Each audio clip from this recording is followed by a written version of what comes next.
Okay, good Shabbos, everyone.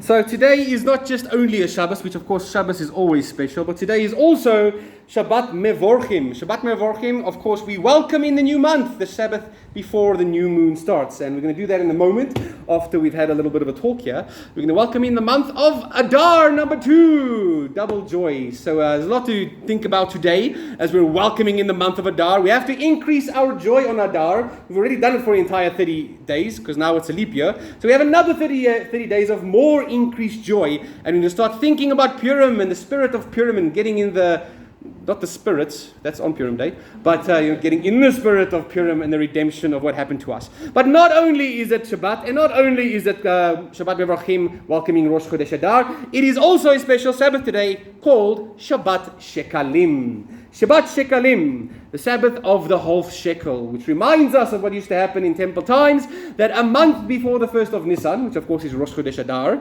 that Shabbat, they would always start going around the cities and pasting things on walls to remind people of the half shekel tax that is coming up before Pesach comes around, so that the priesthood could afford to buy all those offerings that they would have to bring for us on the Chagim, on the holidays. So today is Shabbat Shekalim, which commemorates that day. They would go around and tell everyone, get ready to donate your half shekel. So there's a lot going on this day. There's at least 3 main things happening that make today special, and I want to discuss all 3 of them in congruence. But I want to start off with the idea of Shabbat. Because this week's parashah, we actually have the commandment, 6 days you shall labor, and on the 7th day you shall rest. So what better way to start talking about the Shabbat than with a song? You guys want to sing a song? It's a song you guys do know by now. Don't know if you remember it. It's called Big Gedalia Goomber. Remember it? Okay, please sing with me the parts that you do know, and especially the part where you ask why. It goes as follows. I'm Big Gedalia Goomber, I'm really not so small. I'm really not so very big, just 7 meters tall. I'm rigged for heavy working, for that I'm really fit. 6 days a week I'm at it, on the 7th day I quit. Oh, ain't gonna work on Saturday, ain't gonna work on Saturday. Single, double, triple pay won't make me work on Saturday. Ain't gonna work on Saturday, ain't gonna work on Saturday. It's Shabbos Kodesh. I once helped raise a building, and on the 100th floor, I was carrying a load of bricks an easy ton or more. And here it's late on Friday. I knew I had to stop, so I yelled, "Watch out below!" and let that whole thing drop. Hey, I'm gonna work on Saturday. Ain't gonna work on Saturday. Single, double, triple pay won't make me work on Saturday. Ain't gonna work on Saturday. Ain't gonna work on Saturday. Why? It's Shabbos Kodesh. Driving a locomotive, I thought I'd take a crack. I had the throttle wide open, zooming down the track. Toot toot, and here it's almost Shabbos. The sun's about to set. So I dived into a muddle, and the train is at Transnet. Ain't gonna work on Saturday. Ain't gonna work on Saturday. Single, double, triple pay won't make me work on Saturday. Ain't gonna work on Saturday. Ain't gonna work on Saturday. It's Shabbos Kodesh, and I worked down in a coal mine. I lost myself all right. I couldn't tell the days apart because there was no light. So I set myself to digging just as fast as you may please, and popped up in an hour where the people speak Chinese. Ain't gonna work on Saturday, ain't gonna work on Saturday. Single, double, triple pay won't make me work on Saturday. Ain't gonna work on Saturday, ain't gonna work on Saturday. It's Shabbos Kodesh. I turned to deep-sea diving and took an awful chance. And on a sunken steamer's deck, I got caught by my pants. And trapped beneath the ocean, I couldn't set me free. But I went home for Shabbos and I dragged Titanic with me. Oh, ain't gonna work on Saturday, ain't gonna work on Saturday. Single, double, triple pay won't make me work on Saturday. Ain't gonna work on Saturday, ain't gonna work on Saturday. Why? It's Shabbos Kodesh. I once was an explorer. To Africa I went. One Shabbos hungry lions came roaring round my tent. My assistant held my rifle. Go Goomber, shoot those pests. But I invited them instead to be my Shabbos guests. Ain't gonna work on Saturday. Ain't gonna work on Saturday. Single, double, triple pay won't make me work on Saturday. Ain't gonna work on Saturday. Ain't gonna work on Saturday. It's Shabbos Kodesh. I once worked at SpaceX, and things were running right. A great big rocket ship was set on the launching site, and here it's getting dark. Shabbos was starting soon, so I pushed the starting button and spent Shabbos on the moon. Ain't gonna work on Saturday, ain't gonna work on Saturday. Single, double, triple pay won't make me work on Saturday. Ain't gonna work on Saturday, ain't gonna work on Saturday. It's Shabbos Kodesh. I once was an astronaut and flying through the stars. I came across a spaceship whose pilots were from Mars. I said, hello there, Martians, and stayed with them until I taught them to keep Shabbos, and they said, we will. Ain't gonna work on Saturday. Ain't gonna work on Saturday. Single, double, triple pay won't make me work on Saturday. Ain't gonna work on Saturday. Ain't gonna work on Saturday. It's Shabbos Kodesh. I dress my best on Shabbos. 3 meals I feast me fine. I make a royal kiddush on a barrel full of wine. And when I sing my Zimros, for 1,000 miles they know that I'm enjoying Shabbos, for Hashem has told us so. Oh, ain't gonna work on Saturday. Ain't gonna work on Saturday. Single, double, triple pay won't make me work on Saturday. Ain't gonna work on Saturday. Ain't gonna work on Saturday. It's Shabbos Kodesh. Good Shabbos. Okay. I'm glad I finally got that recorded now for you guys, so you can start singing it on Friday nights as well. All right, so the reason why I sang that song is because this week's parasha tells us that we ain't going to work on Saturday. The punishment for working on the Shabbos? Only death. Death. That's what this week's parasha says. It's only a matter of life and death. So if that is the case, you would think it's pretty important to understand what constitutes work on the Sabbath day. Right? If we're going to have this law that says if you break the Sabbath, you're liable to the death penalty, we better set out the rules clearly as to what constitutes breaking the Sabbath. And the work on the Sabbath we're not allowed to do is a specific kind of work. Right? If we're not allowed to do any work on the Sabbath, we'd stay in bed all day. Because that's the most work I do in the morning is just climbing out of bed. Most difficult act of the day. Right? So it talks about something called malacha, which is creative work. When God created this universe, for 6 days He created. On the 7th day, He ceased from creating. Right? Shabbat, the root word there, is actually to cease, to stop doing something, to stand back. So stop creating things is what we're supposed to be watching out for on the Sabbath. Stop doing creative work. And how do we know what is creative work? We learn all about that in this week's parasha. Because right after we get the instruction, 6 days you shall labor, but on the 7th day you shall rest, it gives us all the instructions of how we created the items in the tabernacle. We used malacha, creative work, to make the Ark of the Covenant, to make the menorah, to make the temple, the tabernacle coverings and all the pillars and the posts. So our sages look at this parasha, and they derive from all the instructions and all the building parts that we did to build the Mishkan, to build the tabernacle, and say, from there we can actually find 39 different categories of creative work which we're not allowed to do on the Sabbath.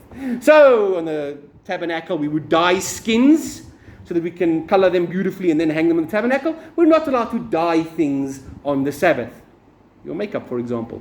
I'm going to stop here because I'm just going to make Sabbath very difficult for you if I keep on going. Okay.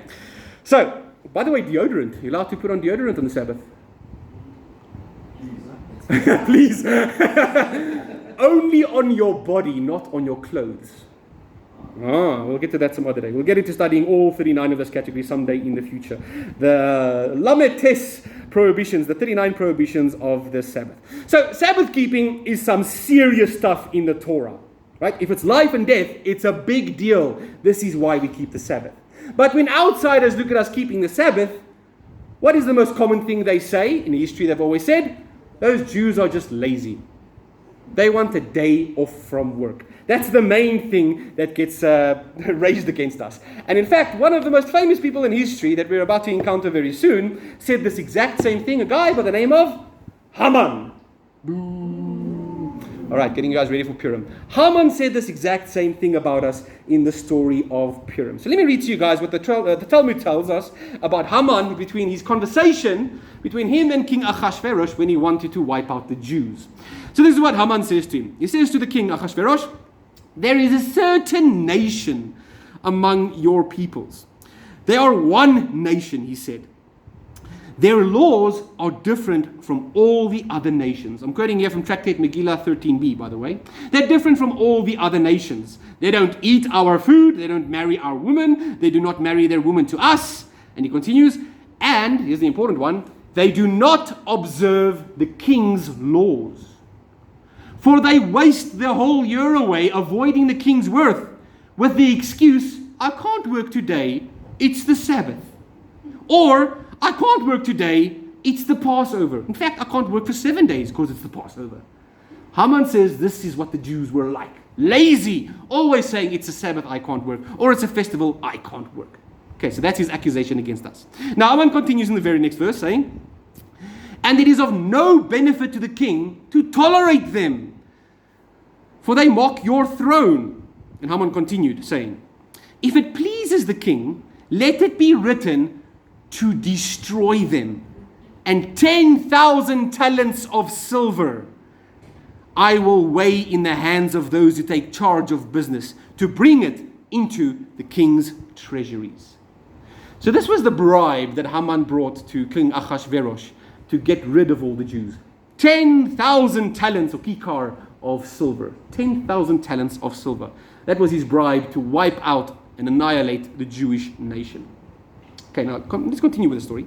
The Gemara remarks here, Resh Lakish says, it was clearly known in advance before God and before the world came into being that Haman was destined to weigh out these silver coins for the purpose of destroying the Jews. God knew this beforehand. Therefore, Hashem caused the Jews to precede Haman with silver coins in the form of the half shekel. Thus we learned in the Mishnah, on the first of Adar, the Sanhedrin proclaimed regarding the payment of the half shekel. So, Haman came along and gave 10,000 silver coins in order to wipe out the nation of the Jews.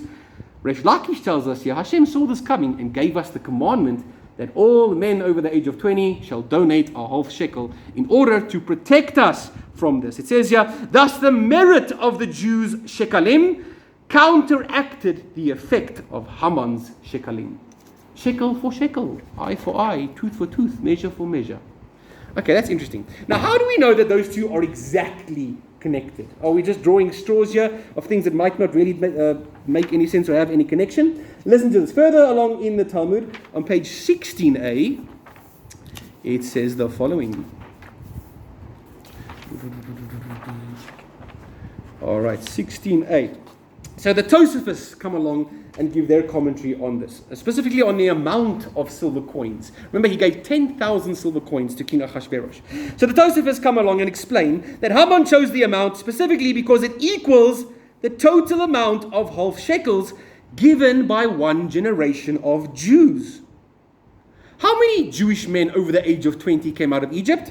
600,000 men. But in fact, there's a bracha, there's a blessing, we say.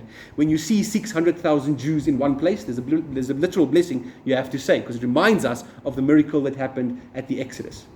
Okay, so he says here, in the entire generation of Jews, there's 600,000 men. That's a number of Jewish men over the age of 20 who were freed from Egypt. Now the Bach comes along and calculates this as follows.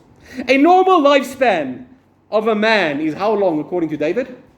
70 years, right? And the obligation to contribute your yearly annual half shekel begins at the age of 20. Meaning that a man contributes your half shekel for how many years? 50. Okay, 50 years you give a half shekel. In total, how many shekels do you give in your lifetime? 25 per person. You give 25 full shekels per person in your lifetime, in one generation, okay? Now, over the course of life, and 600,000 men gave these 25 shekels, meaning that in one generation we donated 15 million shekalim. Pay attention now, listen closely. 1T. Right? 15 million shekalim that were donated. 25 times 600,000. Now, an ordinary talent of silver, that's a weight measure of silver, is 1,500 shekalim. So if we take the 15 million shekels and divide it by 1,500, what do we get? 10,000 talents of silver exactly. The exact amount that Haman gave to Ahasuerus for the right to destroy the Jews. To the T, exactly the same amount. So that brings us to today, the special Sabbath. Today is called Shabbat Shekalim. Haman was so disgusted by our Sabbath observance, that's spelled out in this week's parasha, that he would go and pay 10,000 talents of silver to eradicate us from the face of the earth. And what did we do? To go na na na na na in his face? We created a special Sabbath and we called it Shabbat Shekalim. Specifically to say, in your face, Haman. We survived. Why? Because we keep the Sabbath special. Our rabbis say that, of course, today we can't bring that half shekel to the temple since there is no temple standing. But by reciting the maftir on this day, by reciting the special haftarah of Shabbat Shekalim on this Shabbat, we today accrue the very same merit to protect us from any future genocides planned against us. Now, I use the word genocide on purpose because it's quite ironic how our country has used it. And how you see this entire story that we just read here playing out in our nation at this moment. You guys notice that? Right? Recently, our country, at least our leaders of our country, came along and accused Israel of committing genocide. Listen to this. Here's a parable explaining the story between Achashverosh and Haman, and listen how it sounds very much like what's going on in the higher echelons of our country. The example of Achashverosh and Haman, to what can this be compared? It's compared to two people. One who had a mountain of dirt in his garden, and another one who had a massive ditch in his garden. The owner of the ditch said to himself, "Oh, how I wish the owner of that mountain of dirt would just give me his mountain of dirt in exchange for payment, so that I can fill up my ditch in my garden." And the owner of the mountain of dirt said to himself, "Oh, how I wish the owner of that ditch would give me the use of his ditch in exchange for payment, so that I can remove this mountain of dirt from my field and dump it into his ditch." Each one needed the other and hoped for the other one's cooperation. After a few days, these two men encountered one another. The owner of the ditch said to the owner of the mountain of dirt, "Sell me your mountain of dirt." And the owner of the mountain of dirt said to him, "Take it for free." And it would be so. Hey, you helped me out. 2 birds with 1 stone. Now this story is very similar to what's going on in the leadership of our country at this very moment. Did any of you guys notice that our ruling party announced in December, just 2.5 months ago, that they're bankrupt? There's a problem, we need money, we don't have money. Today, all of a sudden, they're bankrolled. They're able to now afford themselves an election campaign, and from somewhere they got money to open up a genocide case against Israel in the ICJ and pay for it all and have luxurious flights. Where did the money come from? The chief rabbi addressed this in the last few weeks. He put up a few videos on YouTube you can go watch. It came from where? A place that we just read about, in Persia. Where is Shushan the capital? Iran. It came from Iran. The same story that we read about here and we read about in the book of Esther happened again in our very country. Our chief rabbi called our leaders a bunch of Iran's useful idiots. So this is not just ironic, it's Iranic. It's probably more moronic than anything else, right? That's actually what's going on. But it's extremely sad. I don't mean to stand here in front of you guys and give you the State of the Nation address, but it seems like they can't do it, so we might as well make our own one, right? Here's our own sonar, because it makes us sonar, right? So the State of the Nation is horrible. We're about to go into elections, and what's going to happen? Most likely we're going to end up electing the same people with the thinking that we're going to elect these people because they've got a nice free shirt from them and a nice Coca-Cola. But who are we really electing? The highest bidder, who at the moment is Iran. We're still letting someone else control our country, and no one's even going to blink an eye to realize it. Now, I don't know if we can do anything to change the outcome of the elections. We can do as much as we can. We should do as much as we can. But something that we can do is that we can work towards ensuring the survival of Israel, because this is once again the same old threat.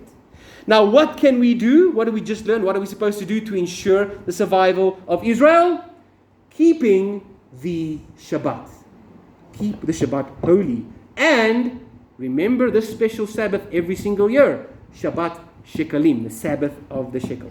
By gathering together on a day like today, a special Sabbath. By the way, the parasha is called Vayakhel, which means Moshe gathered all of Israel. By gathering together on a day like today, reading the commandment in the maftir today of the half shekel and the special half Torah, even though we can't fulfill that commandment, keeping the Shabbat, observing the Shabbat, even though the tabernacle where we learned the 39 prohibitions of the Shabbat from isn't standing today, by doing these things, we still accrue merit for Israel even today. That's what we can do. And that's something very powerful we can do. So being here at Shul today, you guys are doing a big thing. This goes beyond just plain pitching up here because you've got nowhere better to go and there's free food. Right? You don't just come here to hear me sing children's songs. There might be a side influence, but we come here because there is power in what we do. Deeper power than what we understand. Amen. Just keeping the Sabbath has so many ripple effects on our blessings and protection in this world. You know, every Pesach, since Alman's got an issue with us keeping Pesach as well because we're so lazy, every Pesach we recite one of the most beautiful prayers we have, the V'hishiamda.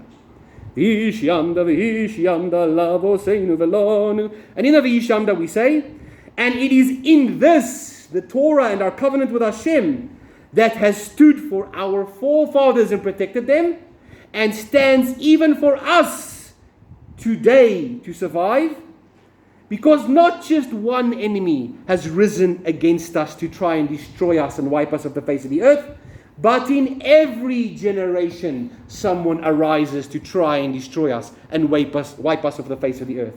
Whether it be Pharaoh, whether it be Amalek, whether it be Haman, whether it be Hitler, whether it be Hamas, whether it be Iran, no matter who it is, they're still going to rise up in every generation and try to wipe us out, because we are proof that Hashem is real, and us keeping the covenant is proof that Hashem exists and made the promises, and we believe in those promises.